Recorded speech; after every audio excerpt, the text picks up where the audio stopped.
Assalamu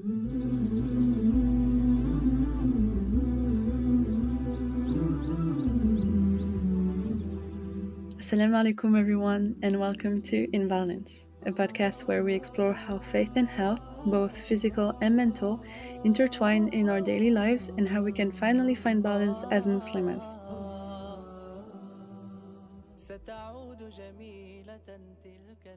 4 months. It's been 4 months since I last posted an episode of the podcast. What can I say, guys? I feel like at this point you're just used to it, and that I need to admit that I don't make time for it enough. And the worst part of it is that the episodes are recorded. The episodes of the seasons are recorded, and I didn't make time to edit them because, I'm a talkative girl and I tend to have guests that are just as talkative as I am, so the episodes are pretty long. But inshallah, it makes up for the lack of posting. And who knows, maybe there are some podcasts that, I don't know, like post just like 3 to 4 times a year. Anyway, I hope you guys have been doing amazing. It's the end of the year. Subhanallah, time is flying. I should do an episode of reflecting on 2025 because it's been an interesting year on so many levels. Which one of which is that I am turning 32 in a little less than 2 months. And my relationship to marriage has changed quite a lot this year. I'm not gonna lie.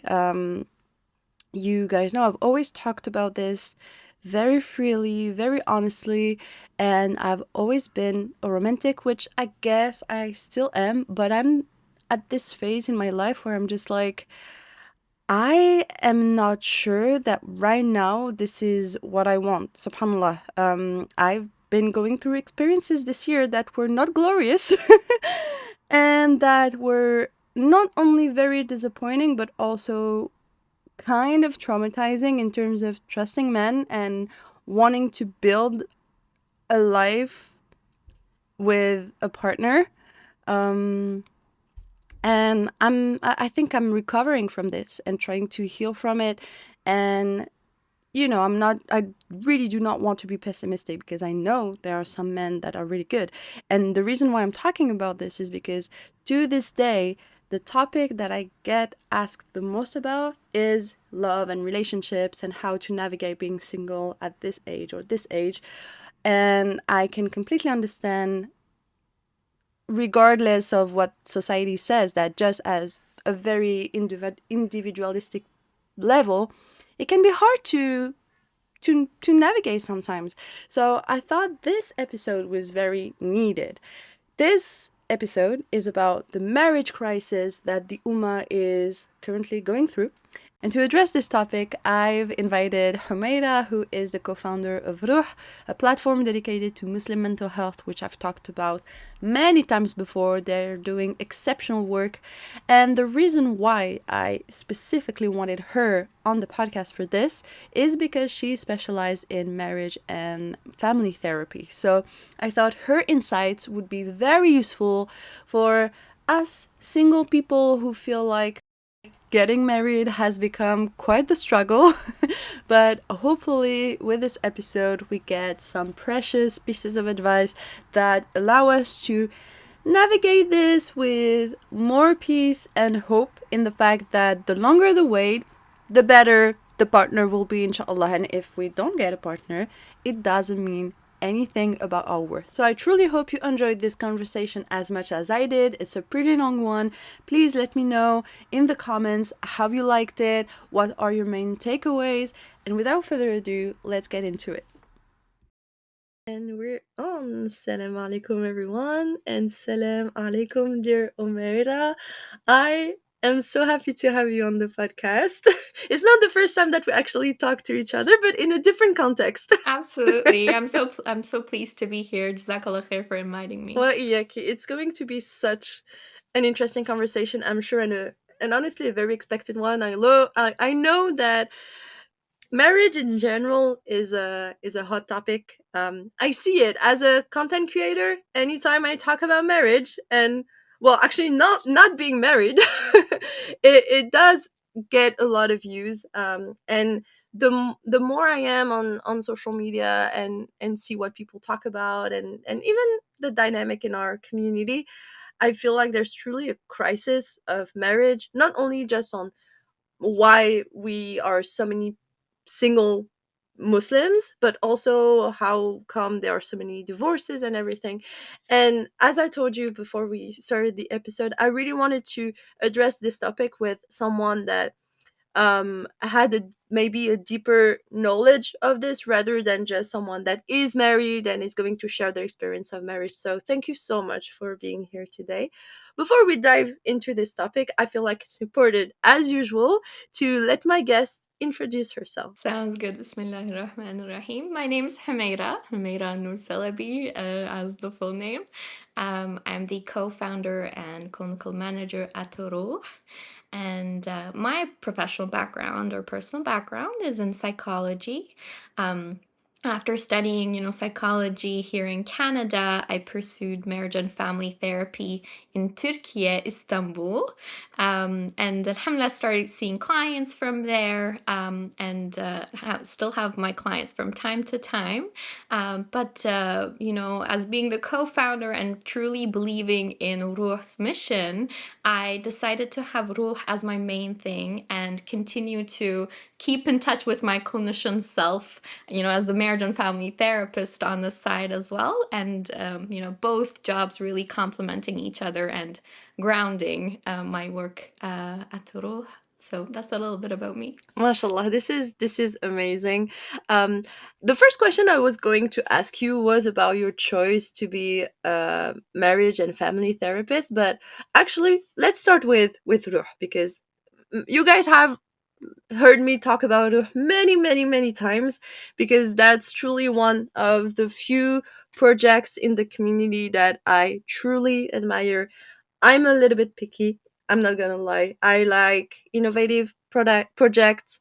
I like sustainable projects, and for me, Ruh is just one of those projects that is just so important for our community. So maybe Humeira, you can tell us the story about Ruh, what led you and Omar to create this platform, and what gap you were trying to fill in for the community. Absolutely. Ruh is actually a story of listening to our own needs and the needs of the community. My co founder Omar, during COVID, experienced some mental health challenges of his own and was looking for a solution. And, he came across some mindfulness apps that are popular, but they were or still are Buddhist in nature or secular in nature, and so he didn't fully resonate with them because he associated mindfulness with his faith, and so searching for a solution, noticing that there really aren't any apps, meant for Muslims.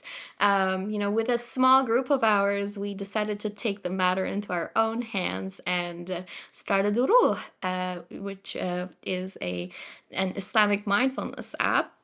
But then, during our app times, in whichever event that we went, people would ask us if we connected them with a Muslim therapist, and we didn't at the time. But subhanAllah, this request came so many times to us that we noticed this is a huge need. And alhamdulillah, we developed the Muslim Therapist Directory. And it now has, if I'm still up to date with the correct number, over 700 Muslim therapists across the globe. Majority, Wow. yes, majority are from Canada and US, but really across the globe, mashallah. And it's so amazing to see that we have such gems, in our ummah, within this profession. And alhamdulillah, we've seen many people benefit from that resource. But then people still asked us if we do therapy at Turuh. And so since August of 2023, we launched our own therapy platform, Ruh Care. And alhamdulillah, we have our own team of therapists. Alhamdulillah, we're growing every month. And we have more than 21 think it's about 25 now, therapists on there, who have different specializations that work with, different issues and different populations. And so we're able to actually serve as young as 3 years old and up, mashallah. We haven't Wow. had any 3-year-old clients yet, but we certainly had like 6-year-olds, 7-year-olds, and all the way up, mashallah. And whether it's again for child therapy or for teens or for adults, couples, families, alhamdulillah, we're able to serve them. And another thing I could share, I know I could go on and on about Ruh, is that alhamdulillah, we are able to serve in 16 languages. And that always amazes me because, typically one person speaks one language, but mashallah, many of our clinicians speak multiple languages. So, alhamdulillah, our mission is to really beautify the work of therapy and, provide therapy that is aligned with Islamic values. This is absolutely incredible. But you know that already. I've said that many, many times, and I Jazakallah khair. think that's well, Yaki.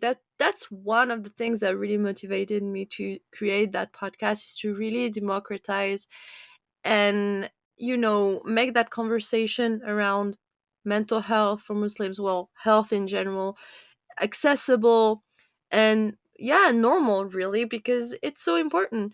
Like I feel like also I've said that in another episode, but naturally your mental health will impact your faith if you don't really take care of it. So the fact that we now have access to Muslim therapists who do understand what it is to be Muslim in this day and age is just absolutely amazing. So I'm so glad that again I can highlight the work of Ruh to on the podcast, and obviously all the information will be in the description of the episode.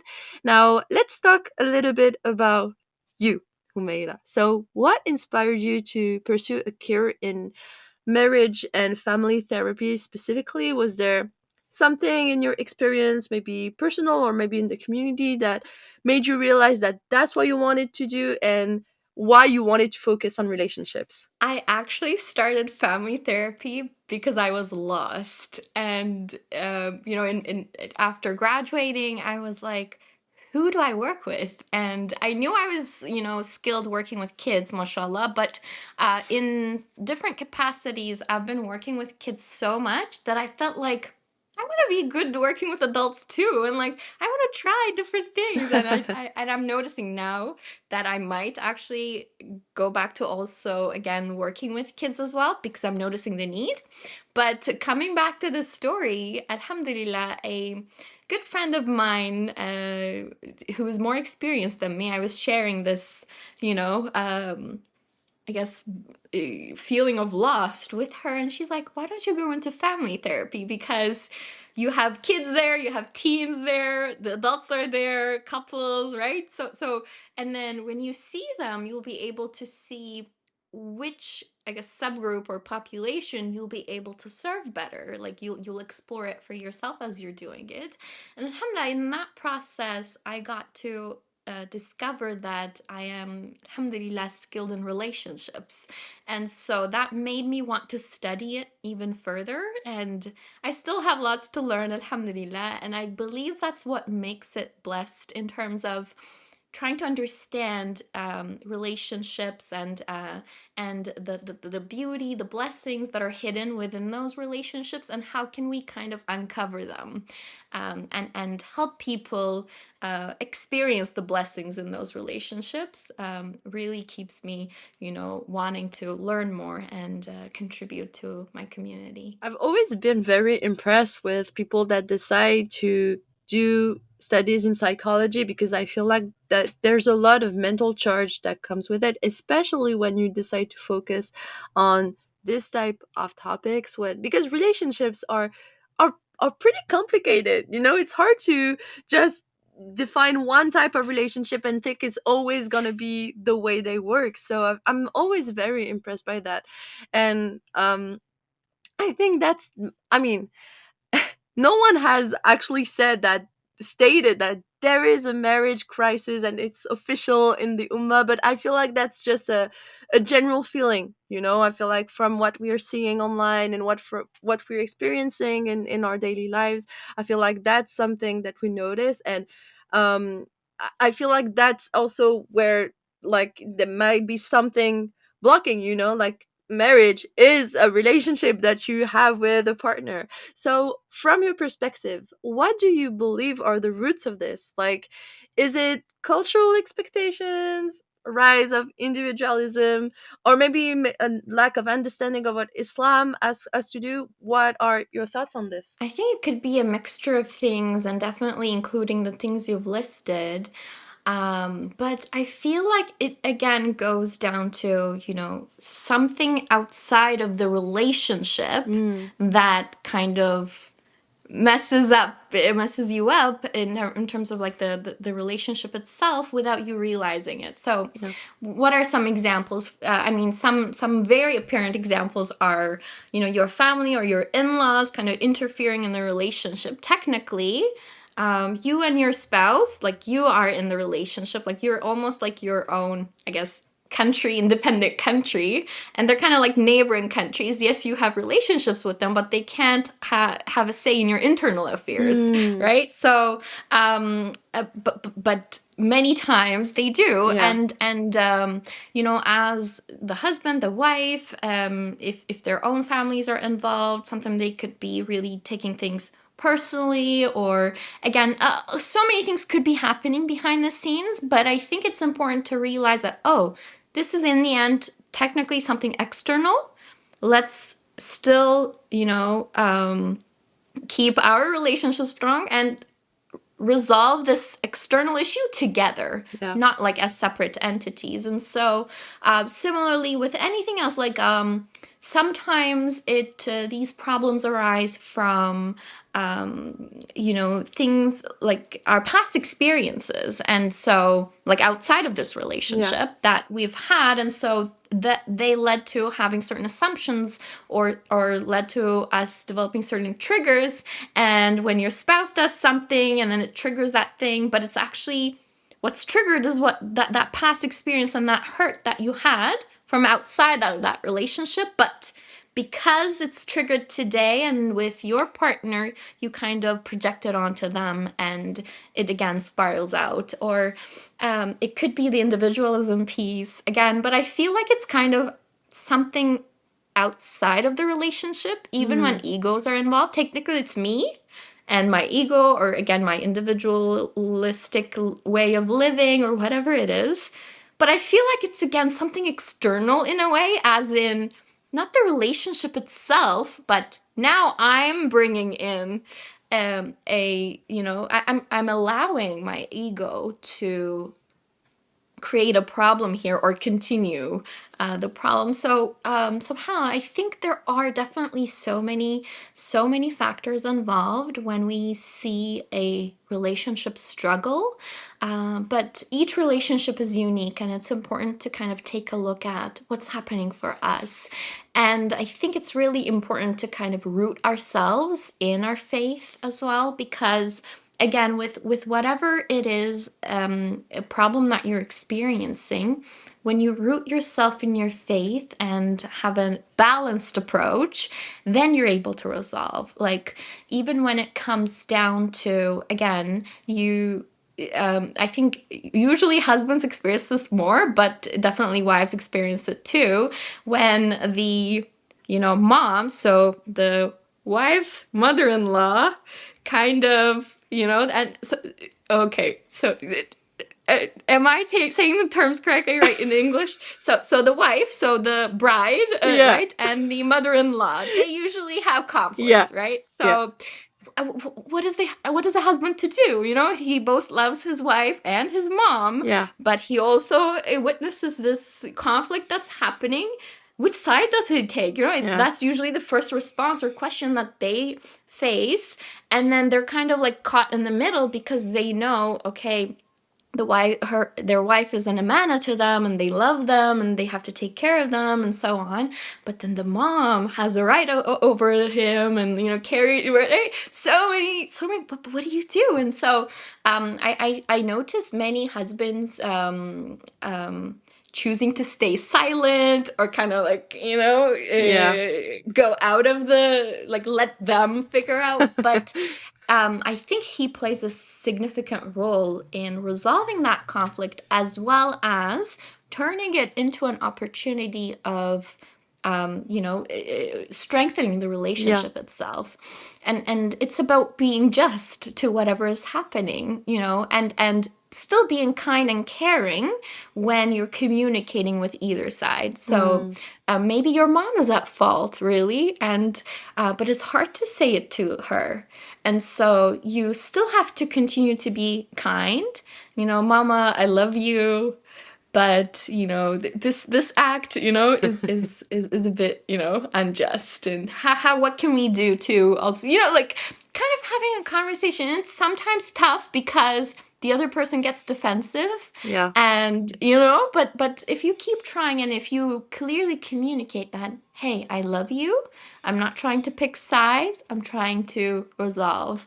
And so, yeah, I kind of like went over, so many places, and it might be also that I don't specifically study divorce.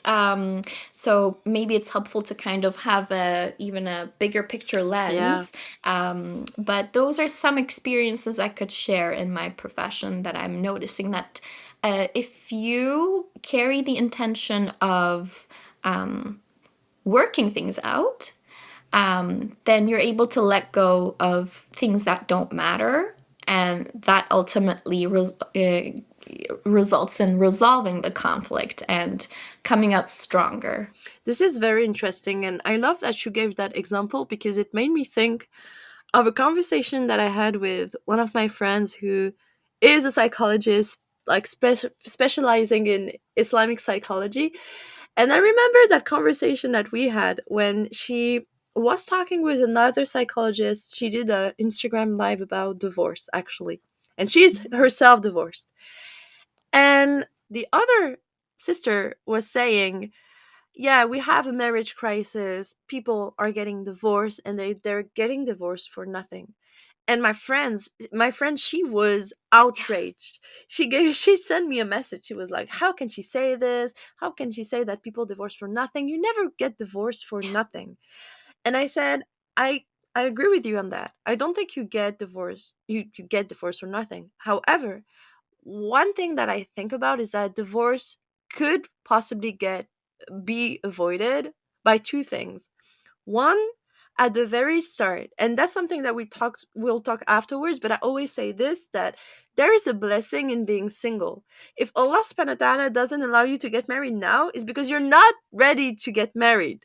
Like, take this time to prepare, to study marriage in Islam and everything that it will bring. So the longer it takes, the more you will be prepared for it, and the rest you leave it to him. And the second thing I think can be a problem is communication within the relationship. And that's the example you gave. And subhanallah, I always say that I really want to get married, inshallah, and I'm learning, and I've shared this many times. I'm learning to be patient. Some days are easier than others, obviously. And may Allah subhanahu wa ta'ala grant anyone listening the best spouse possible, and they're single, and put barakah in your marriage if you are married. But yeah, it's not always easy. And one thing that I've been thinking about is, okay, what are the things that could be a little scary to me, and not getting along with my mother-in-law is one of them. And I've been trying to put myself in that situation, and I'm telling myself, if I got married younger and just, like, didn't really think about those things and everything, would have been able to, like, be in a situation where I can try to communicate how I feel and communicate with my husband so he can communicate with his mother and make things work out. Well, hopefully, inshallah, I get I get along with my future mother-in-law, but I like to be prepared.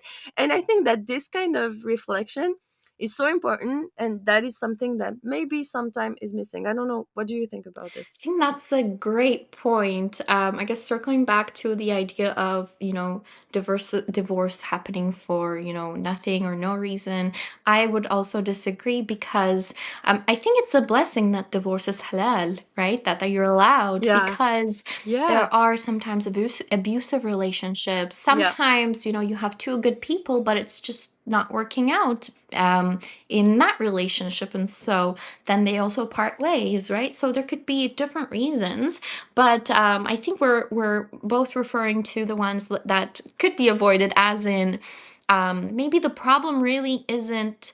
It is something that's could be resolved, but not yeah, having the right resources, or maybe not having it modeled, or again, not seeking help at the right time. Maybe it's just too late in a mm, way.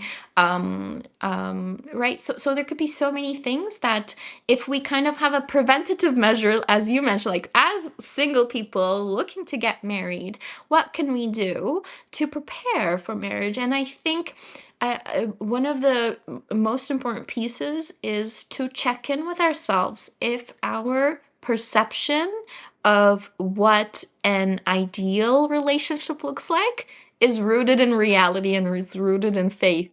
yeah, Because somehow I personally suffered from it. I'm a married person, and I just had, like, there's just so many things on out there, like social media, movies, shows, or even just community conversations, where we just get exposed so much to that we kind of form this perceived ideal, or like unrealistic expectation of what a relationship would look like, and we kind of compare ourselves to that standard, but then we continue to suffer because, again, it wasn't the healthy version anyways. yeah, So I think we also have to do that checking continuously as well, because it doesn't leave you, because you will get exposed to content as a married person as well, and then you yeah. start comparing, or he didn't do this, what does this mean, and then subhanallah. So I definitely think investing in yourself as a person to be the best version of yourself also leads to being, inshallah, in a good spouse, good mother. So it's kind of interconnected, right? And if we have any, I guess, wounds from our past, maybe, growing up, what kind of relationship did we have with our mothers or with our parents?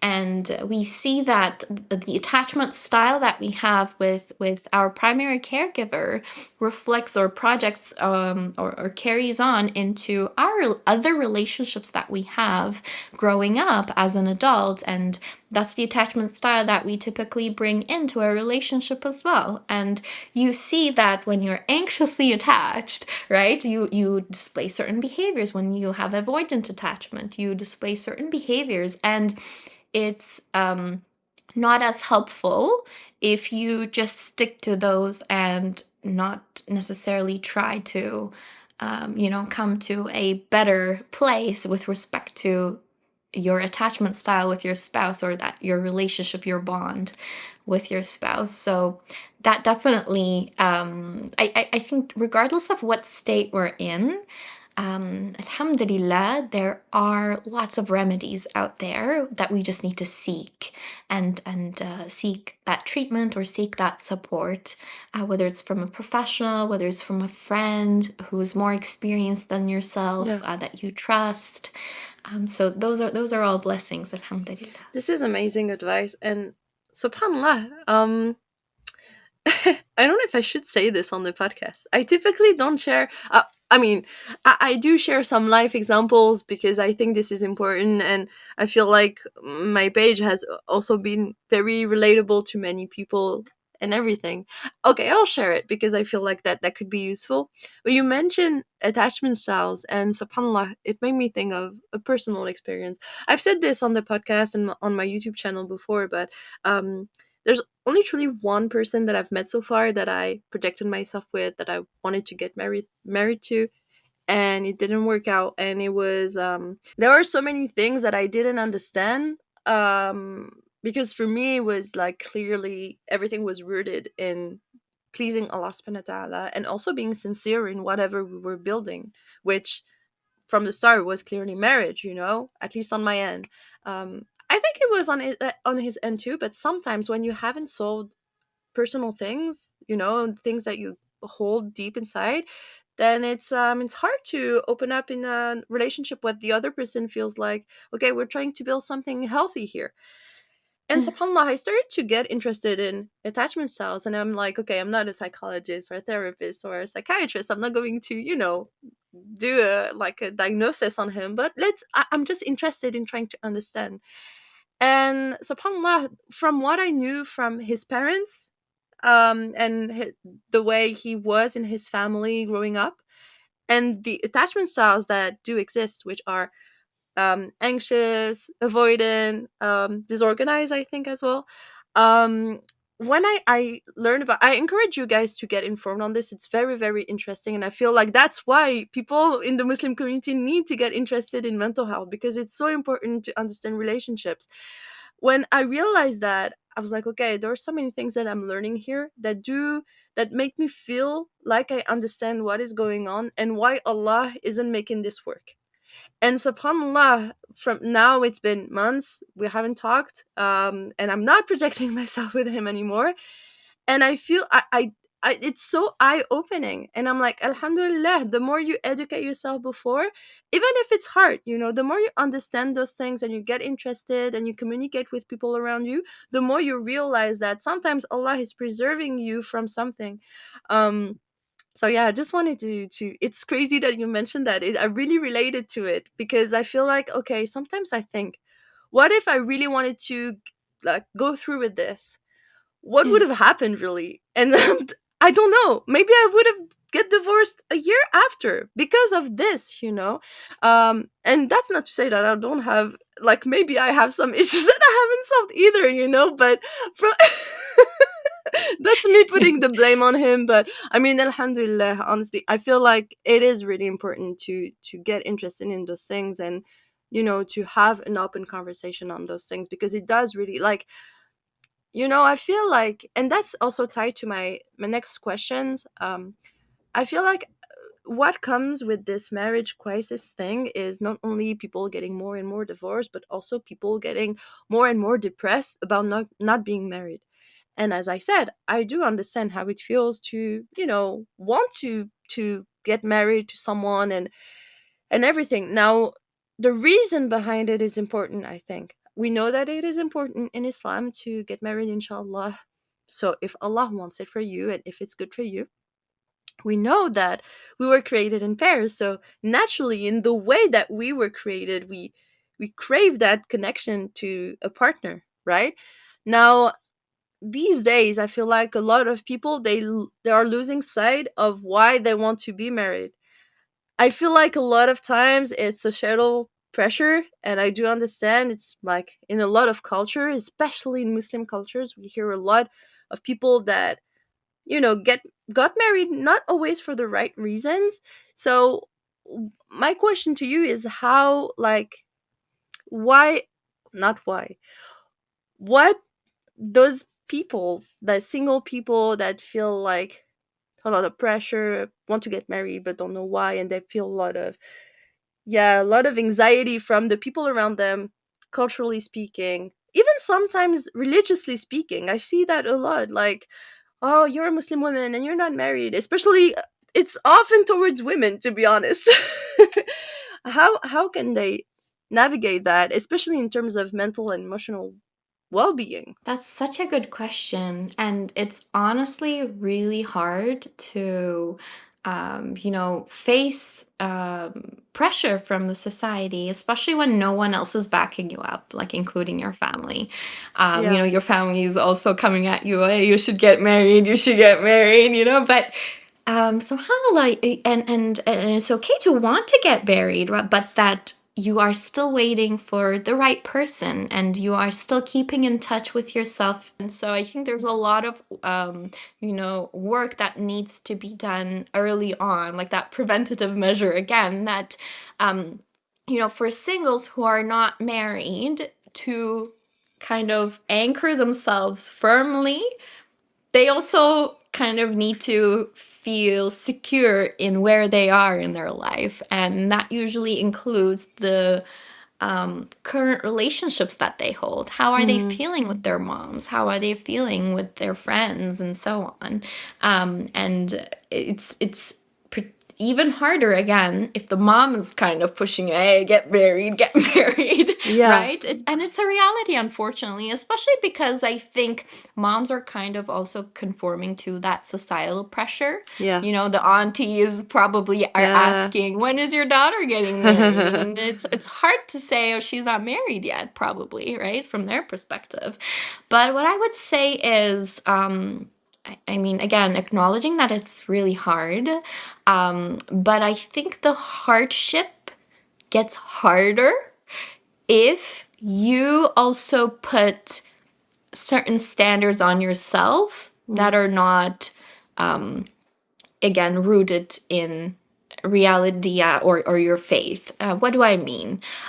Yes, the society might say you should get married before a certain age, and you've passed that certain age and you're still single.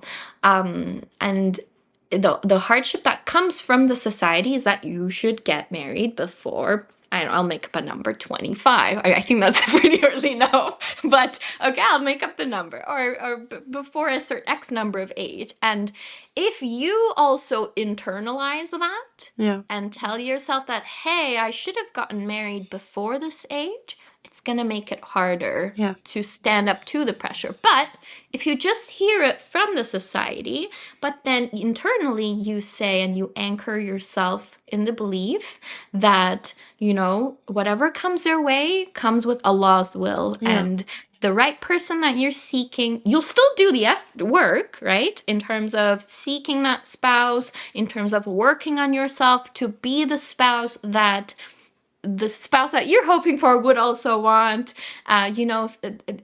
You continue to make your dua, because I think dua is so powerful. Yeah. And I love Ibrahim alayhi Alayhi salam's salam. dua of like that coolness of the eyes, Yeah.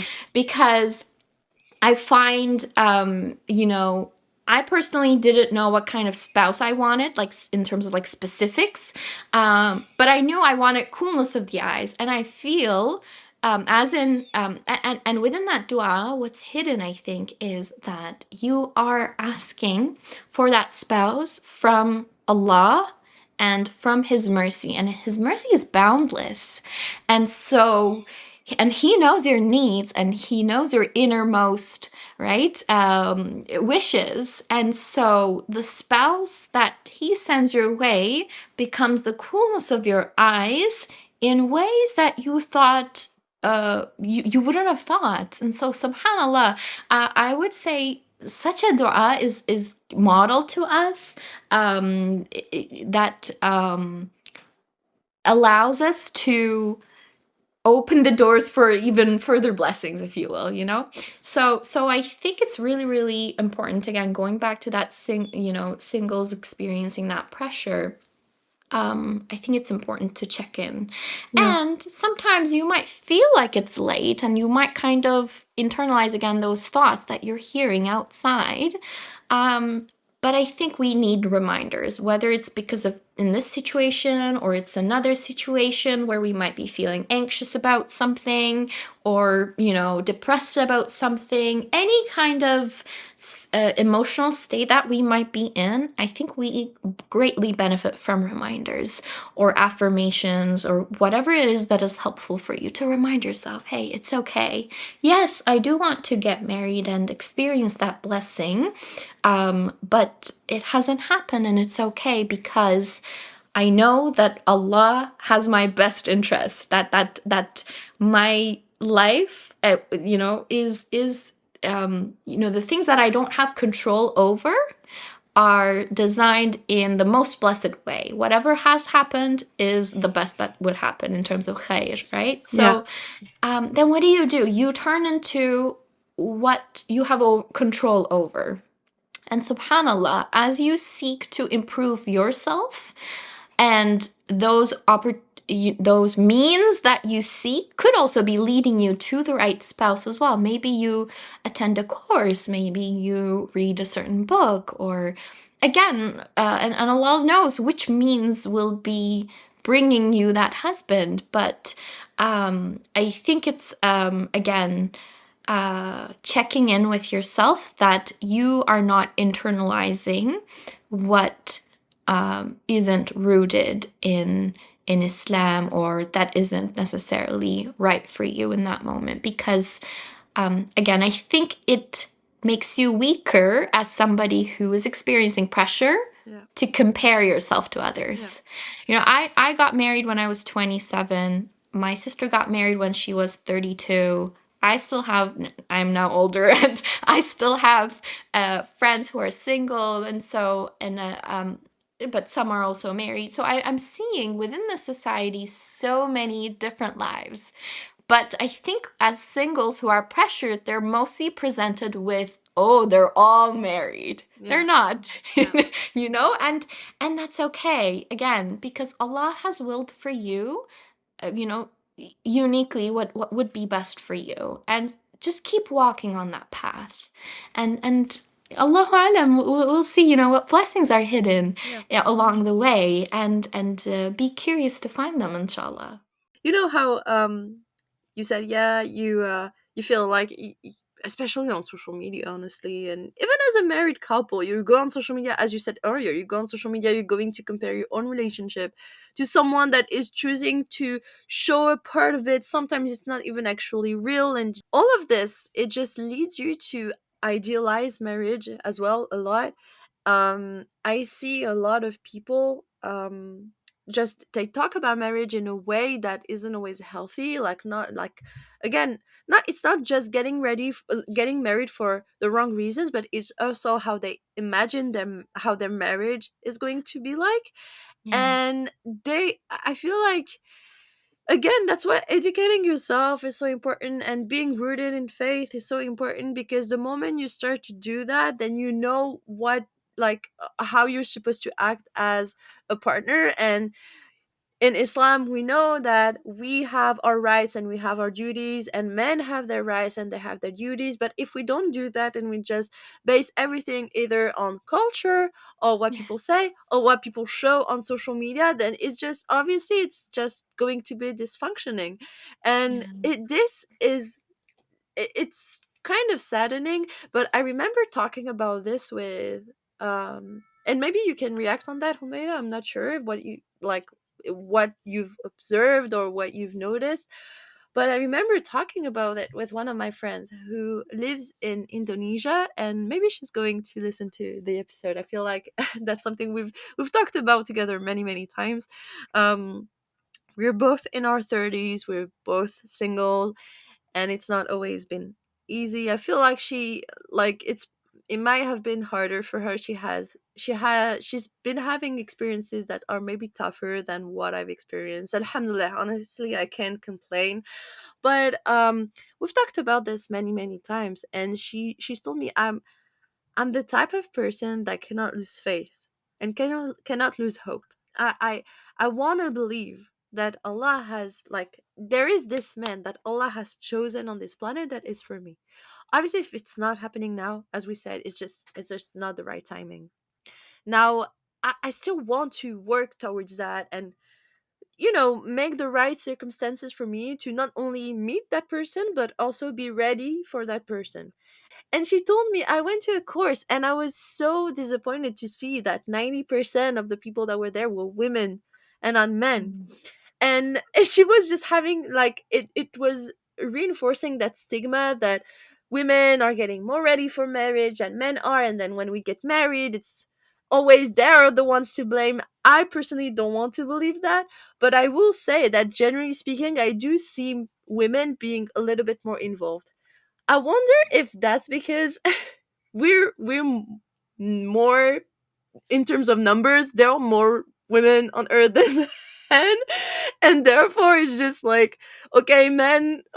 The more we get into the years, the less men we're gonna see, and just gonna be a lot of single women. I don't know, or maybe it's just really that there's something to be done, and also encourage brothers to be, educating themselves on this topic. But I feel like it's important as well to take a step back and not, build your whole vision of man and your future partner on this type of experiences, because I see, I was having this reflection with a few friends that are also single, and we were like, we always say like, Alhamdulillah, we're trying to grow closer to Allah every day. We're doing everything we can to be better Muslims. We're, I don't know, we can women. So it's like, hopefully we'll get married, inshallah. But then we tell ourselves, there are surely men that feel the same way. There are surely men that are single, doing their best every day to grow closer to Allah, yet they are struggling to find someone. And sometimes it's just a question of timing, a question of look like where you live in the world. And it's sometimes it's hard to navigate, but I feel like it's so important not to idealize marriage and based on what you see online and what you hear around you and comparing yourself, because yes, if you start thinking this way, I'm guilty of saying everyone is married but me, and I know many people that are not married. So that's silly, but that's so important not to do that. And then it's so important as well to take responsibility, take charge of what we can do and what we can improve on, and I love that you mentioned dua, because one thing that I've realized is that sometimes when I feel a little sad. I'm like, hey, I've been making this dua Yeah. for like a righteous husband for such a long time, and alhamdulillah, I'm lucky enough to have a family that isn't even pressuring me to get married. But it's just something that I want. I've said that many times before, but I grew up seeing my parents having a beautiful marriage, and I would love to have that for myself as well. So it's frustrating in a way, and so I realized that sometimes I will make dua and not make dua for this. I will make dua for my health. I will make dua for my parents, for my sister, for my risk, but not for marriage. When that's something that I want, we should do dua for everything. Subhanallah. So I love that you mentioned that, because indeed dua is so powerful, and there are obviously things that we need to work on, and in terms of mental health, that's the main point of today's episode. Also in terms of just your general approach of marriage. I feel like also one thing that I want to say, but maybe I've mentioned it because in the first season we did an episode on divorce.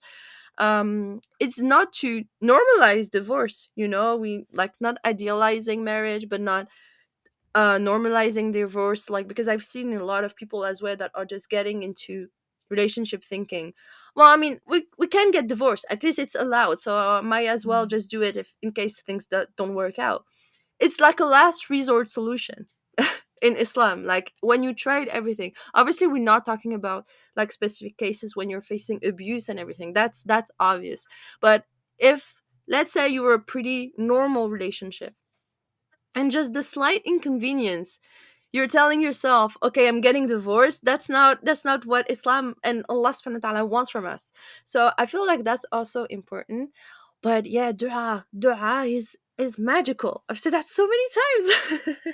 Because that's so true and that's so, Yeah, so essential and sometimes forgotten. Or, you know, what happens is when you make dua, there are a few things that happen. One, you are sharing your emotions, your needs, your wants with Allah subhanahu wa ta'ala. And being able to share, being able to express your needs, your emotions. Ya Allah, I feel frustrated, or it saddens me. I'm really yearning for this, right? You're expressing yourself. And yeah, there is healing in being able to express your emotions. And so dua allows you to express the most intimate, the innermost, wishes of your heart that you may not have told anybody, but Allah, and you know that it's safe with Allah, and you know that you're bringing Yeah. it to the right, you know, I don't know how zat, like that to the right, what is it in English? Uh, to Allah, it's the right place to bring it to, and in terms of, again, like who are you asking it from? And if you talk to your friends about, oh, I really want to get married, they're like, they might be means, but Yeah. they're not they don't hold power in terms of making Yeah. it happen. And so, whatever you wish you have, knowing that it's Allah that I need to bring it to, and that you know that you're being heard. And because when you say, "Ya Allah," and He listens, that's an answer. But then how He accepts your dua is in three ways, right? And it might be the same exact thing. It might be even better than what you asked for, or it might be kept, for the akhirah, and Forever. so on, right? Yeah. And so I think that just the mere fact of being able to express yourself in a dua is healing, because what happens is, especially when you're experiencing pressure and you feel unheard or misunderstood by others, and you turn to Allah, you also, you know, ground yourself in terms of what you were standing up for, or what your belief is, or what you're, again, living through at the moment, right? That you're not getting married just for the sake of getting married. And so, you are seeking for ways, you are working for that relationship, whether it's actually seeing certain candidates, I guess, in terms of, potential husbands, and then putting work into it, but that seeing that, it's not for me, and then parting ways. Or, so it's before the relationship, after the relationship, that you put work in. But again, coming back to the dua, then the next is, um, in terms of expressing it, again, um, inshallah, the one that holds the power for it can send it your way. So, from multiple angles, dua is such a blessing to keep on, walking the journey of life in a way that you feel, grounded, and that you feel well living in. Completely agree. And I love having those conversations because I feel like they're great reminders for us, and they're just, it's sometimes things, but hearing them from someone else just makes them really resonate, and it just does something to your heart. Alhamdulillah, feeling very grateful for these types of conversation. One thing that you said, it made me think of a question that I had. What role do you think the community and family should play, like in this whole marriage crisis, and supporting not only single people but also couples? Because one thing that I've realized, and I've talked about this with my mom, she always say, I mean, I don't have anyone to introduce you to. Like, I would love to, but I don't know anyone. Like, it's not that it's just really not my fault. I know, but it's just here in France, it has become less and less common for people to introduce people to each other. I feel like there are also maybe a little bit of Mm. competition, between women, because again, I feel like a lot of women are not married, and like the less single men there are, the more competition there is. And so people are just a little, and also I think because there are so many divorces, Yeah. people don't want to take the responsibility of introducing you to someone, and it not working out. So how do you think we can like work past that, and what role we should all play to make this easier? SubhanAllah, I think that's a question that I don't have an answer to, like, in terms of like a complete answer. But I think it also starts with, in terms of what community can help or contribute to this process, is to be a good model in terms of, mashallah, you shared that you were Mm. blessed with, parents who had a healthy marriage and have a healthy marriage, and they modeled it for you. And, but I think it has to be, again, inshallah, in every family that we see, that a child grows up seeing how conflicts are resolved. It's not just the arguments that they witness, but how it's also resolved that they witness, for example. And so I think it definitely starts with models. And I mean, when we're talking about single, women or single, people that are around our age, and so then it might not make as much sense in terms of what I'm about to share, which is, to um, um, nurture or to you know when our children are growing up, that we kind of instill these values into them, that, for example, a man helping in house chores is not it's a great thing to do, and it models the Prophet ﷺ, so it's prophetic, Yeah. right?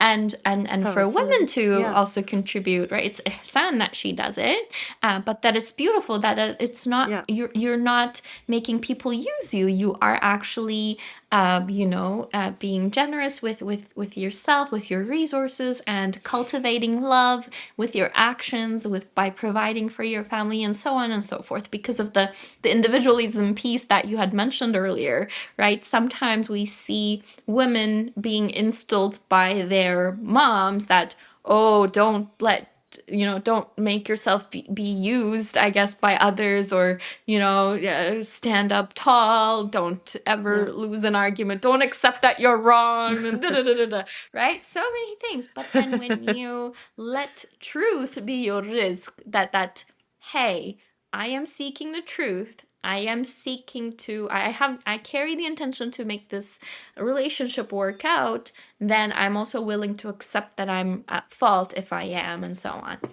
Right. So these are all, again, starting early on in life. But what is a single woman to do at around our age, right? In terms of like what kind of support can they receive from the community?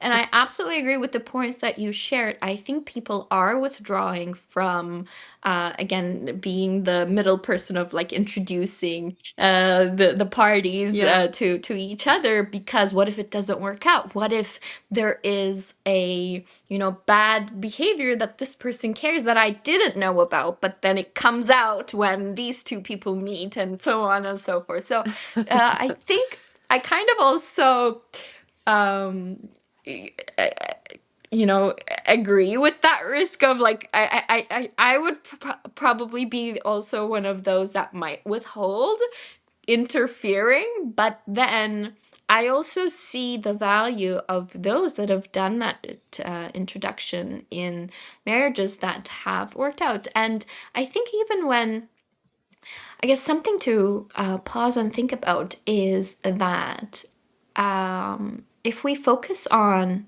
is this relationship going to work out, or like the outcome of the work or the relationship that you're doing, then it gets even more stressful and hard to reach.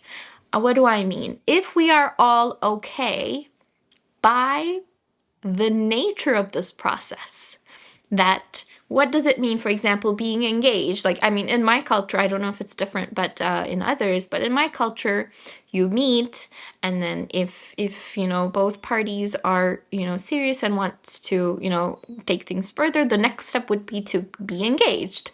And so in that you also stay a bit engaged in that process. You continue to get to know each other, the families, and so on. Of course, without going into any harams. But again, it's a process, right?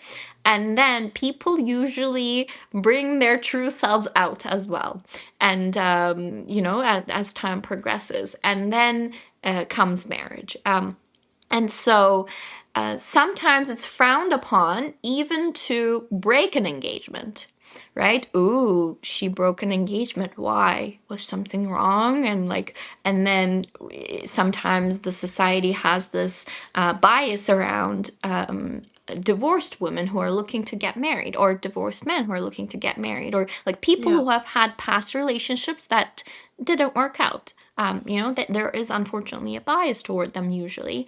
But when you, subhanAllah, have an unbiased approach and be opened, and you notice what kind of gems are hidden in those individuals. I know so many marriages who the man was a single man, had never married, and the a lady had a previous marriage and was divorced, and without listening to the society, he pursued that relationship, and alhamdulillah, they're married. So there are examples of, again, how things work out, but I think it starts with the community being okay with that process, that it's okay to part ways at, before the marriage, or it's okay to part ways if there's something that happens after the marriage as well. And so, but again, coming back to the singles and how communities can support, I think the majority of the work is until the marriage happens, right? The pre-work. And again, I'm going to emphasize it Yeah. again because I think there's just so much within the community, when aunties get together, when you get together in the masjid, or Yeah. whatever it is, that when people ask you, how are things going? And if they hear, again, that things haven't worked out, then they have a certain reaction, which also, as the person that is looking to get married, kind of discourages you from trying to connect with potential husbands, and maybe looking like a perfect list before initiating anything. But that's not realistic. I Yeah. had heard like this professional, Yeah. he was saying, if you notice that there is 60% common understanding and common values, and when like 60% overlap, that's good. Pursue that relationship. Whereas we usually go for 90, Wow. 100, right? And Yeah. Yeah. alhamdulillah, Yeah. when you go for that, and you, it's important that you put the most important things under that 60%, whether it's, again, aligning on faith Mm. or what is important to you, really. And I think there is blessing in seeking relationships that are aligned with your faith, as in a spouse that prays 5 times a day, for example, right? And so, but Yeah. because what do you know? So it doesn't guarantee that someone who prays has beautiful akhlaq, right? It's kind of separate, unfortunately, but Very true. it's still something that's helpful, because what does it mean? This Yeah. person is keeping track of their responsibilities towards Allah, then they might be more likely to keep their responsibilities towards their spouse, or they might be more likely to center Allah and in their lives, that then they're more just towards their husband, excuse me, wives or whatnot. And it's also the other way around, right? And so Yeah. I think that 60% piece, checking in with yourself, what is my non-negotiables? And where's my Yeah. red line? Because I think everybody should have a red line, as in, where you put it is different, but I think there should, like, in terms of holding principle and having that character, is important. And whether it's, again, your values around your faith, or whether it's something that really gets to you, and you ask that your spouse does not do, openly expressing those things and talking early on. Because there's sometimes this assumption that if we align on faith, like we're both Muslim, and we're both praying 5 times a day, or whatever is apparent on the surface, and we're like the same, other things might not be. And so that assumption would be incorrect. And it's important Yeah. to check in about that. What do you think about this? And also observing, right, your partner around. Say you went to eat at a restaurant. How do they treat the, waiter or waitress there? Or It's just how do they react other around people or towards other people and so on. So I guess this now question is my response is kind of turning into what should you look in for your spouse? But again, But that's really good. yeah, that's again, it's the pre-work, and I think again the community should be Yeah. supportive, and I think once we embody or embrace that belief that it's normal for this process to, like, it's a process to get to know each other, and if things don't work out it's okay, like before marriage, then I think the community will be more likely to be the middle person to introduce as well, because I think that's what's also scaring them away, right? So it's I think interconnected, and but I think because we don't have control over other people and their beliefs and their actions, I think it's helpful to focus on ours and what kind of model do I want to be? Because subhanallah, good character stands out so much and so beautifully, and it attracts people. And even if somebody might disagree with you, if you're holding that good character, they start embodying it and embracing it as well. Because again, it's you're radiating beauty in a way, right? With that action. And so just reminding yourself of why you're doing, or why, the things that you're doing, or why you're seeking the things that you're seeking, and leaving the rest to Allah. You know, you insisted on the importance of that pre-work, like, as I said earlier as well. It's so important to prepare and not take this marriage matters lightly. And it made me think of also how lucky we are to have that choice of getting prepared. There are some Yeah. women around the world that are getting forced to be married, Yeah. Yeah. and I'm thinking we're not even taking and seizing that chance, to that opportunity Yeah. to do things the right way and prepare Yeah. and everything. And subhanallah, I remember a conversation I had with some friends. So we were four, and two of us were not married. Two of them were married, and they had a very different approach, let's say, to how they got married. And one of Okay. them, she's now 30. I think they're both 32. She got married at 18 or 20. She got married very, very young, and that was her choice. And Yeah. she kept saying marriage is difficult, don't, like, stop fantasizing. My other friend, she was like, I really want to get married. It's just like, don't fantasize marriage because it's really difficult.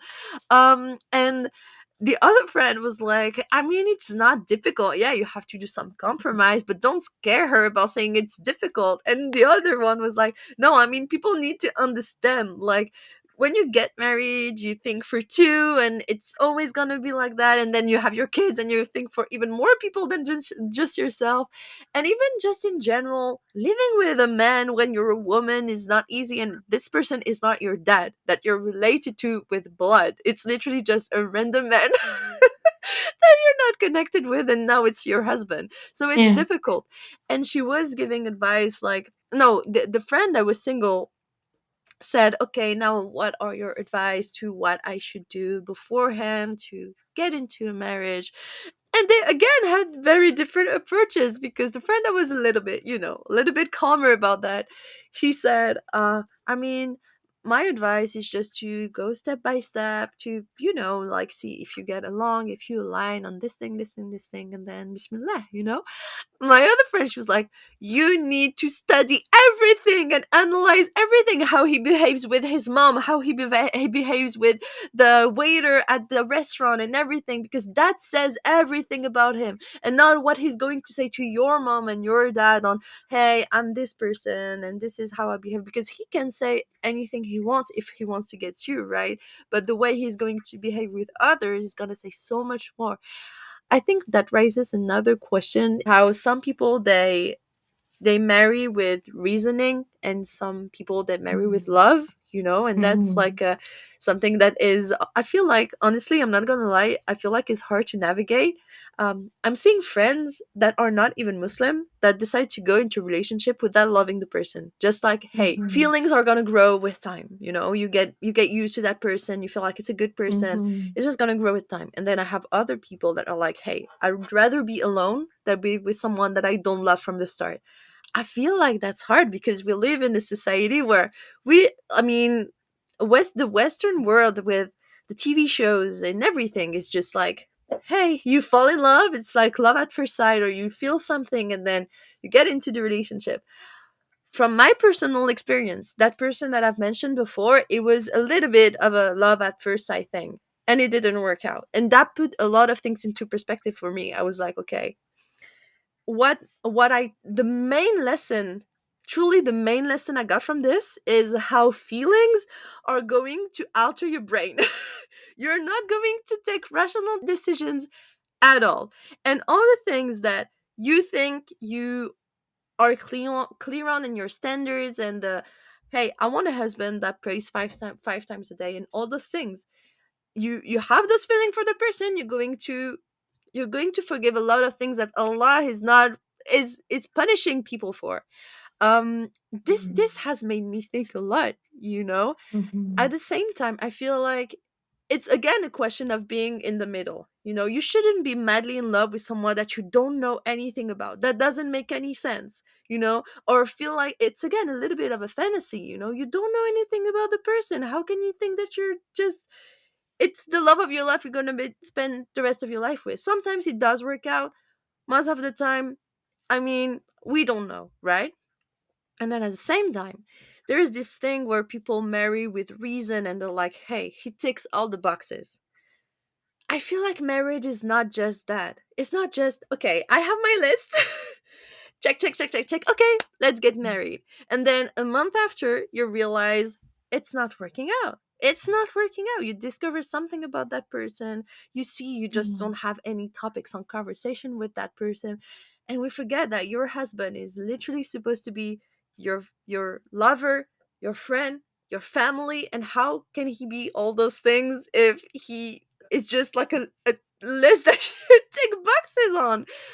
So it's hard to navigate. Honestly, sometimes I'm like, okay, I've seen people saying on my content sometimes, and that was a question that I had, is that men and women are blaming each other for making marriage difficult.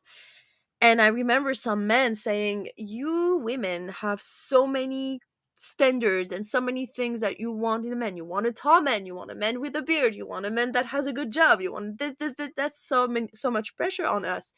And then at the same time, we're like, hey, you guys are not respectful to women. You want a woman that is young, you want a woman that is beautiful, and everything. It's just we're blaming each other.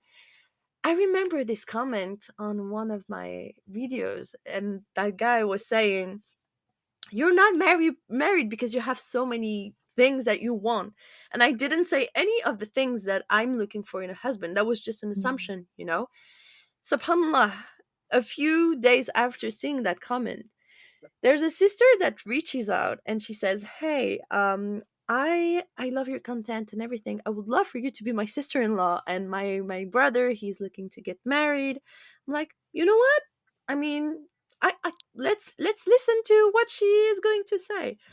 Um the way she introduced her brother was the first things she said was, he is looking for a woman that isn't too regarding on his practice of Islam. I'm Mm. like, what is that supposed to say? And she said, he doesn't pray 5 times a day, Mm. but I'm sure he will when he will be married.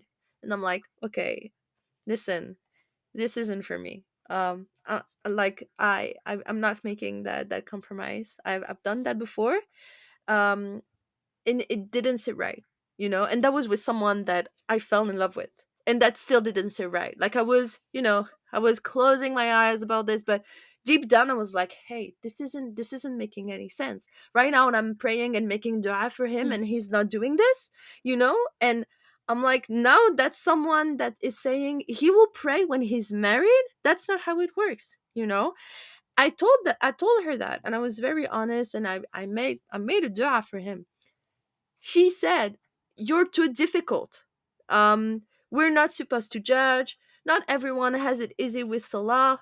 And I'm thinking, I'm difficult because I'm asking for the bare minimum that we're supposed to do as a Muslim. That's really harsh. That's really harsh. So we live in a society where sometimes you have standards that seem pretty normal, and people are still coming at you saying you're too complicated.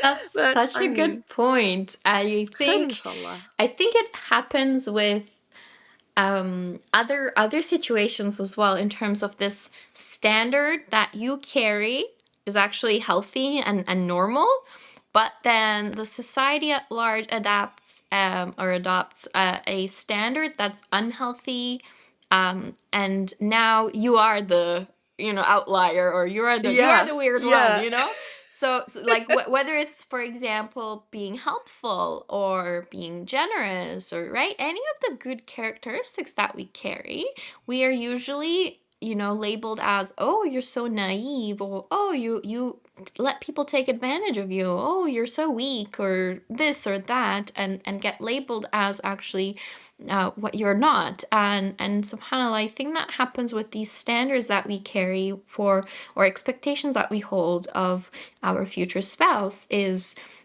don't let go of them, I think, as yeah, especially when it's, again, grounding, foundational yeah. expectations. And it doesn't mean that we're judging the person, but Exactly. we have a right to have certain principles or certain Yeah, preferences.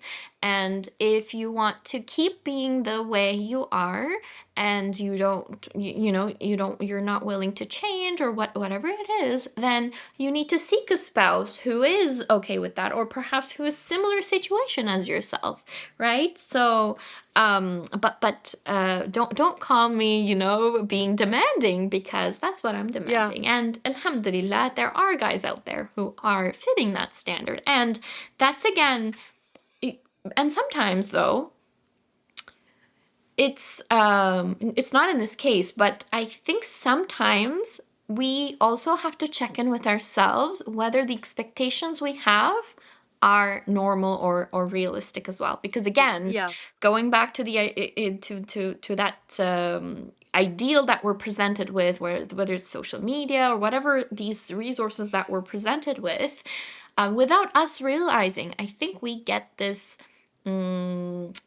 unrealistic standard, or we also adapted, or adopted. So mm, for example, I remember, so with Turkish girls, there is this standard of, like, it's praised if you give a hard time to your husband to be, or your husband, like that you're never pleased, or you're like, it's hard to please you, or yeah. or that you're late extensively, like, to things. Oh, I made him wait, and like Playing hard to get. yeah, playing hard to get, exactly. And it's praised, and amongst girls, and I'm not like that. And so, and I was already married at the time, but it was early months into marriage, and I was like questioning myself, am I being too easy? Like, maybe my husband doesn't appreciate me because I'm being too easy and stuff. And I'm the type that gets just anxious with, if I hold it in myself, if I keep having a conversation inside, I have to confront. I have to speak Yeah, about I'm it. same. Otherwise, it's not going away. Okay. I, I'm I the same. keep making up stories in my head of blah blah blah, and I it's feel not serving so me. understood and seen right now. Yes. And so I have to come. And one time we were on a walk, and I asked my husband, like, the way I am, am I being too easy? Like, and then, like, and it turns out that he appreciates that a lot, Yeah, because he just despised the idea of playing hard to get just for the yeah, sake of playing hard to get. And he's like, he really appreciates that I had this maturity of understanding that that style is not serving me or my marriage. yeah, Why should I do it? And so I didn't conform to the standard, which is an unfortunate standard, I think. So he said he really appreciates it. And so what happens? I also check back in and see that is this prophetic, right? And we know that Prophet والسلام, Oh, encourages us to ease things, right? yeah, Especially when it comes to marriage as well, right? It's blessed to ease yeah, the process. And so, and now I have two choices. Do I compare myself to that unhealthy standard that this society, humans, have built?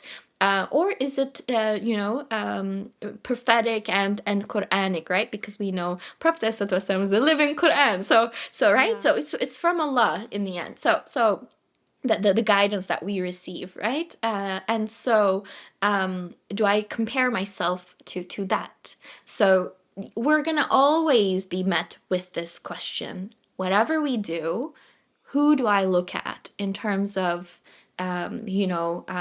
the balance? Like where do I stand? What's on the other end of the balance? And so if I turn to the prophetic way, then inshallah, I will find the right path, and I could again see that, ooh, I thought this was coming from the religion, religious teachings, but oh, it turns out that it was actually from my culture. And it might be nonsensical, right? We unfortunately do have some nonsense traditions, that are not serving us, but it becomes the standard. And so it really does take work, to strengthen your relationship, as well as to work on, understanding what is right, and acting upon it. I love that advice, and it's really crazy because I love how we touch upon so many things that I've been thinking about on this topic. And even yesterday, my sister and I, we were talking about how there's this trend on social media, and even generally speaking, there's I feel like this playing hard to get thing honestly very common, and uh, I think there was a point in my life where I was a bit like, I'm gonna play hard again. But the truth is, I've never Uh-huh. been like this. I feel like I don't want to have to calculate and manipulate the way I am in Yeah, this. And such a great we were point. talking about Yes. this with my sister, I think yesterday or 2 days ago, and she was like, I'm so sick with all this content on social media telling you to be hard to get and to do this. So the guy like thinks that, and then he does that. And I'm like, how is this supposed to be a healthy relationship? Like, what kind of foundation are you putting for your relationship to be built on afterwards, and it's I can understand how you don't Yeah. want to feel like too easy. I can understand that because Yeah. obviously we live in a world where, you know power belongs to men, and I feel Mm. like, uh, things are so touchy these days because you don't want to use the word feminism. And I'm someone who Mm-hmm. truly believes that, again, Allah subhanahu wa ta'ala has given us everything in the Quran. He defined Yes. the roles for us, and he defined the roles for men. The problem is, Yeah. in many situations we've seen how men, uh they make abuse of this power, and that's kind of that's really Mm. sad. That's really sad. And that's not to say that Mm. women do not have things to be blamed about, but on that topic I feel like that's Mm-hmm. something that, objectively speaking, we can all agree on. And so I've listened to many stories and seen many stories with, men that like to have this power in the relationship as well, and that's where sometimes it leads to abuse, and that's not just physical abuse, that's also mental abuse. and Yeah. and we circle back to the importance of rooting everything in your faith, and that will be like, I feel like we will do the last question will be a recap of everything. But the moment you place Allah subhanahu wa ta'ala first in everything, you put your whole trust in him, Yeah. and you always go back to him, that you're always going to obey to the creator before the creator, and it's going to make you stronger than just thinking, okay, this man, I want to please him at all costs. you know? And when you do that, it's not just showing that you're vulnerable, which is important in a relationship. It's just starting to show weaknesses that this person can use, and it's just not, it's very imbalanced. I was saying it's just I mean, it makes me laugh at literally every episode that I'm talking about balance, and I mean, oh, come on. We need it. We need it. Yes, I mean, it just shows, yeah, Yeah. it's just, it shows that how Islam is really Yeah. truly a religion of balance, because you cannot just go into relationship and tell yourself, I'm just gonna pour everything about me into this and just turn myself into nothing and make him like the whole, um like the main weight of the relationship, you know. It's funny, I read a book that is not related to Islam whatsoever, but maybe some of you have read it. It's called Normal People by Sally Rooney. And it was kind of touching because the main character, one of the two main characters, is a woman that was in in a very in a very saddening mental state, where she would tend to be like this with men, you know, because like she had some trauma and everything, and the way she was with men was really saddening. And I couldn't help but thinking that it surely happens in Muslim marriages as well, in a way that is very different, because if you did things the right way, as in you didn't date before, and then, you know, you kept things halal as much as possible, that you get into the relationship with with this thing in mind, that you shouldn't exist in your relationship, basically. And that is so dangerous for you and your marriage, because it's a relationship. It takes two people and not just one that is taking the whole space, you know. And that's why I feel like that it's just, it's really truly about balance. Don't play hard to get and make yourself like, I mean, sometimes it's really just an ego thing, you know. It's an ego, it doesn't hold space in as Muslims. It just, we need to work on that. And it's literally the point of jihad and nafs, you know. It's like you need to work on that. And then at the same time, don't put yourself in a situation that makes you look so weak and desperate for the love of someone, where you already have the love of Allah, and that's the most important thing in the world, I think right? it comes down to that. I think what's underneath that playing hard to get or being too easy or weak, I think what Mm, underlies it is being valued and that you value yourself. So yeah, it doesn't, whether you are easy in terms of you are not causing any, hardship just yeah. for the sake of playing hard to get or to prove that you hold certain power or to prove that you hold certain value. um, if you're even if you might be easing the process for your spouse, if they appreciate your value, it's going to still show, and they might even appreciate you Mm, further in terms of easy, like, because one, you I value you and I value that you've made it easy for me, right? There's double value that they see.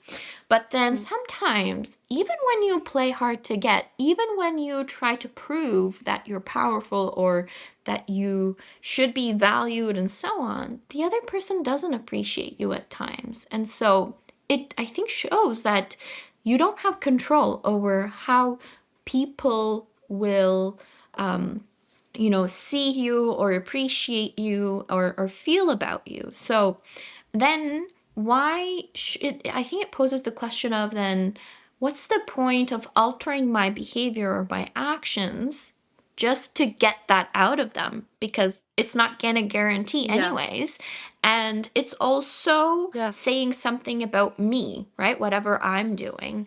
And so do I want to embody what I learn from the Quran and Sunnah, what's more pleasing to Allah, or am I going to embody something just for the sake of attaining XYZ? Again, whether it's power, whether it's that.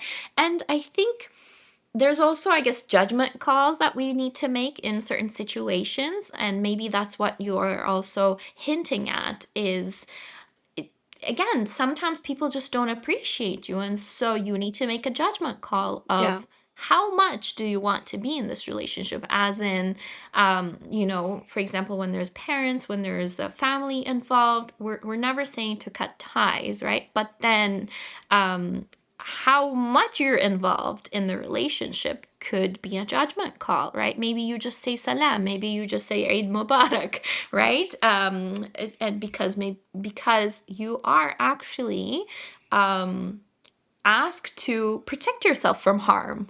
And if harm is coming out of that Mm. relationship, then you need to either distance or again have a judgment call there to balance things out. Because, for example, if somebody is making you feel unvalued, or like, low, and whatever it is, the bad things, you could fill in the blank, and so it's making you feel bad about yourself and perhaps leading you to have depressive thoughts and so on. And usually when you're just so, consumed by those unhelpful thoughts, it usually paralyzes you and keeps you from, for example, Yeah. performing your prayers, even, or doing good deeds that you normally would, but now you don't find the strength within yourself to go do them. And so you take a step back and look, okay, what is this relationship doing to me? And it goes out for anything that we engage in, right? Sometimes I remember for sure, especially as a teenager, that this had happened. Is I started a new TV show at the time, okay? And I was praying my salah, but I noticed I'm like praying like the last 5 minutes. I started praying literally right before the adhan of the next prayer. And I'm like, I took a second to look, like, wait, like I'm noticing this change in me. Why did this happen? Let me look. Okay, did anything change in my life? The only thing that had changed in my life was this new TV show. And seemingly there weren't, anything specifically haram about it, as in, like, inappropriate scenes or anything like that.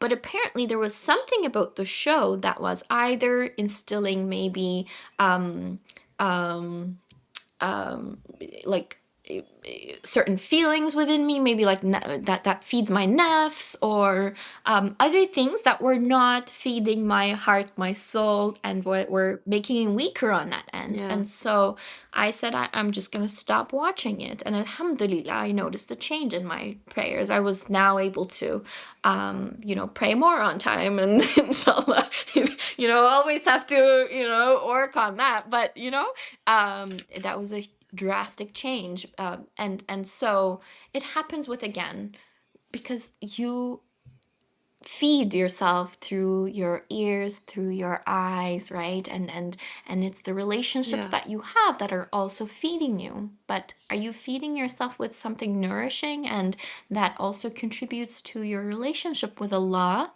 And or is it, feeding you poison in a way, and you need to cut it out in terms of allowing that poison come in. Maybe they still carry it, but they don't come to you, right? So there are different ways of managing difficult relationships. But what I'm trying to get at is, uh, when it comes down to what action comes out of me, that's what I'm concerned about, because that's what I have control over, and that's what I want to um, beautify, right? And so how do I do that? Is this you know again prophetic, or is this again from nafs, from shaitan, and so on? And it's definitely hard to find that balance, and I think we just continue to learn throughout our lives, but definitely with experience, definitely with more learning, more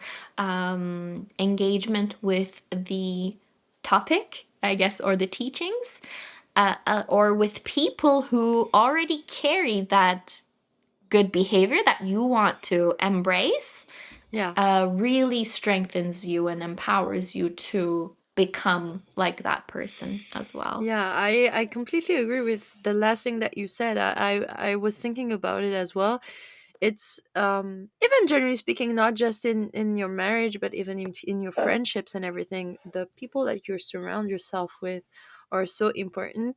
And when you look at people that have a beautiful marriage, and obviously no marriage is perfect, you know, and I feel like I'm not single and I know that. So it's just very important to carry that idea, but there are still, you know, people that you're going to look at. And when I'm saying this, I'm not talking about people on social media again, because people on social media, I mean, I'm not a big fan of exposing your relationship on social media anyway. I feel like that's something you should be preserving. But even whether they show parts of it, and in that case they decide what they want to show you, and then if they expose their whole relationship, and in that case they're literally making money out of something that should be, you know, lived between the two of them, and not exposed to the whole world with people that are not always kind and caring.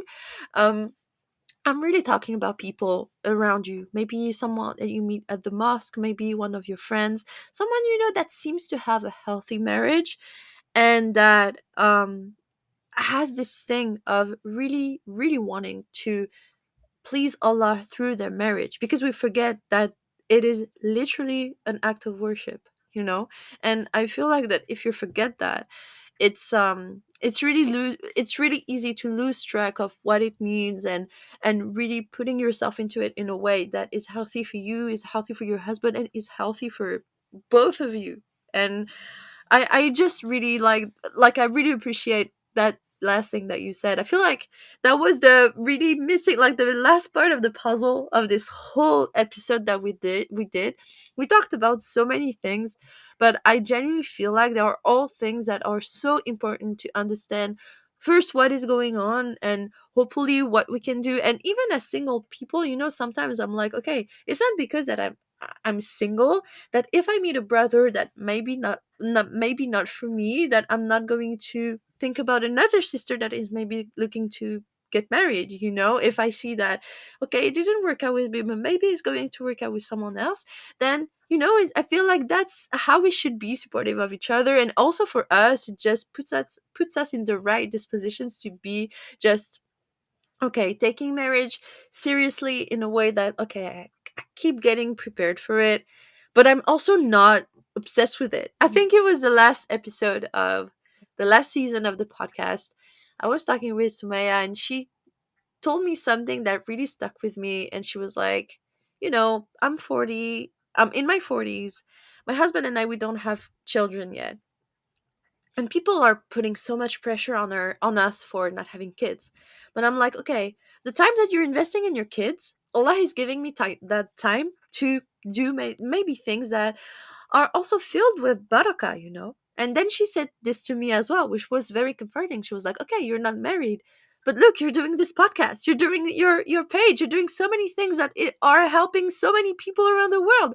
I mean, if you had kids or if you were married, maybe you wouldn't even think about anything else but your family. And it really doesn't mean that one is better than the other, but Allah knows what is best for you at this time, and where you could be the most useful to people, and the better, like the best Muslim possible at that right time through those actions. And I think, you know, obviously, once again, I know how many people want to be in a healthy marriage, and seek just to be loved as well, you know. I feel like that's something that is something that we like. We want to feel loved. It's not just to love and that's it. It's just love and feel it back. And feeling it from a partner is very different from anyone that you have around you, because it's romantic, you know. It's another level of love, and especially when it's for the sake of Allah. But I feel like as well the best things take time, and sometimes you just really like it. As hard as it is, especially in that society, it's really really important to take a step back, appreciate the things where you can, you know, invest your time wisely in the search of pleasing Allah.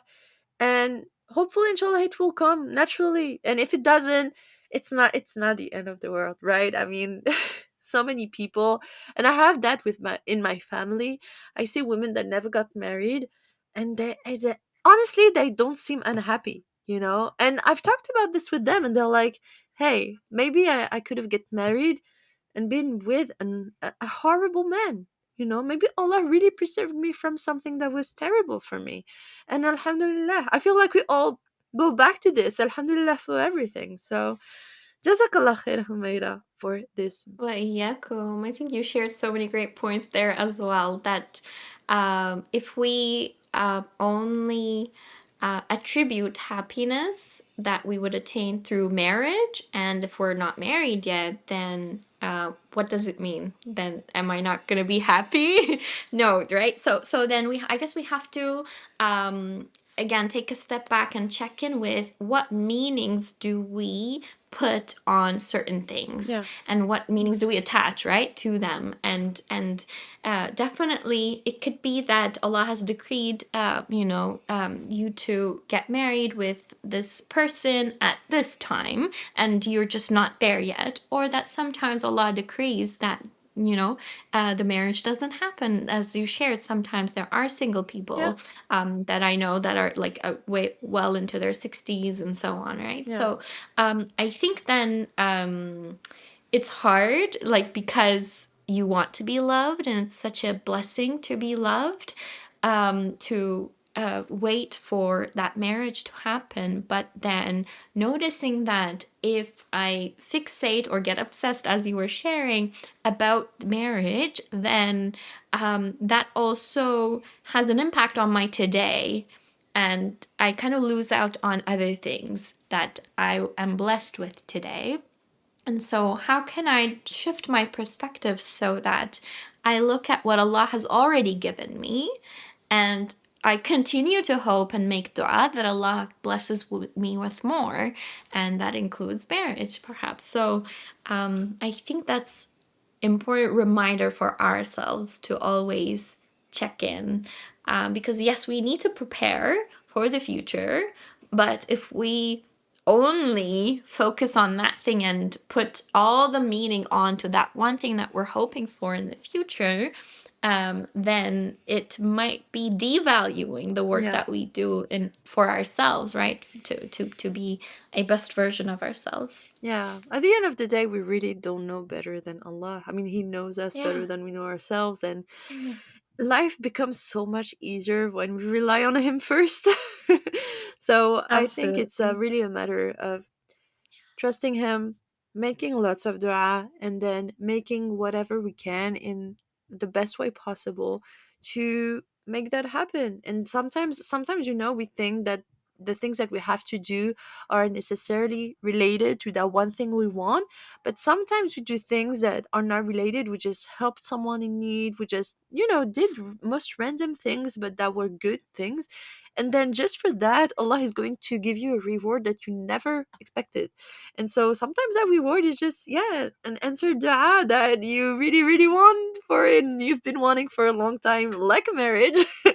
And it turns out positively when you don't expect it. So Yeah. hopefully, inshallah, this conversation is heartwarming and reassuring to some of you guys listening. Whatever you're going through, whether you're freshly married, you've been in a marriage for a long time and just needed, a little bit of energy in, like, to go, like, to be like excited again about your marriage, whether you're single, whether you're divorced. May Allah make it easy for you in all your relationships, not just for your partner or future partner. Thank you so much, Humeida, from the bottom of my heart. I couldn't have hoped for a better guest for this episode. It was so lovely to talk about this with you. Honestly, Jazakallah khair. وإياكم for all the kind words. I really, really appreciate it. Jazakallah khair. Wayaki. Thank you so much, guys, for listening. Please let me know if you enjoyed this episode as usual. And I'll see you in the next one, inshallah. Assalamu alaikum. ستعود جميلة تلك الأيام.